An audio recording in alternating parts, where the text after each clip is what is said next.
The moral of the story is actually people like police because they keep the streets safe and it makes them feel safer when they're around, and we don't have enough of them. Chris Cahill's Police Association president joining us this morning. Chris, good morning. Marina. Hey, what's going on up north? I mean, obviously this is not a long-term solution, but how often would you see police being deployed from other areas to help out with spikes like this?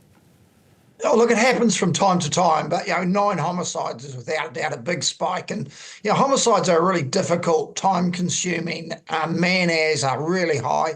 But even once you arrest someone, there's a lot of work after that. You've probably got the best part of 22 to 27 sort of detectives working on those crimes full-time till they go to trial, 2 years down the track. So really unprecedented sort of number in such a short period of time. But there's bigger difficulties and more long-term difficulties in Northland as well. Did you say 22 detectives full-time for 2 years for one homicide?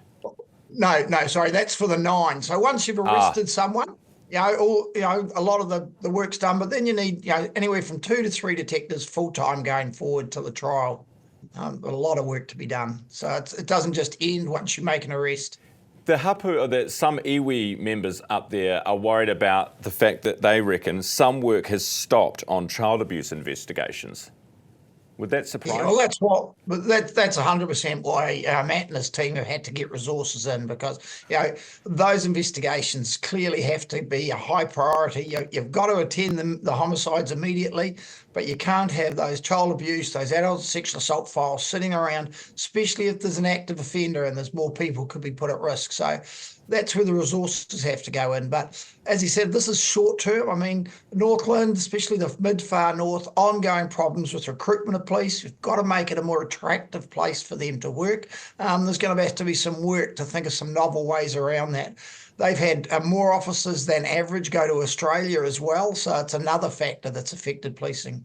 What is it that when you go through police college, do you get to pick where you will end up as a new constable, or should we? Is it time that the government starts saying this is where you must go, or do they? Well, that certainly was the case when I joined. Yeah, you were luck of the draw. Or when I returned from, I took some leave without pay and did my OE like most New Zealanders. And when I came back, I was sent from Invercargill. I ended up in Tikawiti. I didn't even know where it was, but it was a great time in my policing career. So there is an element of maybe having to send some people there, but when this problem we have now is we're not able to recruit as it is. So we've got to be careful that we put people that they won't go there and we lose them altogether.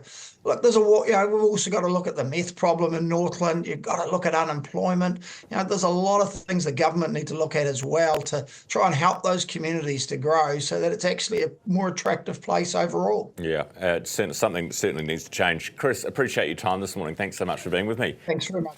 Chris Cahill, the Police Association president, talking about the situation in Northland. What I find interesting is you've got strongo politicians in Wellington saying defund the police, and then you've got in Northland poor communities who are desperate and crying out for more police officers because they don't feel safe. Who's out of touch?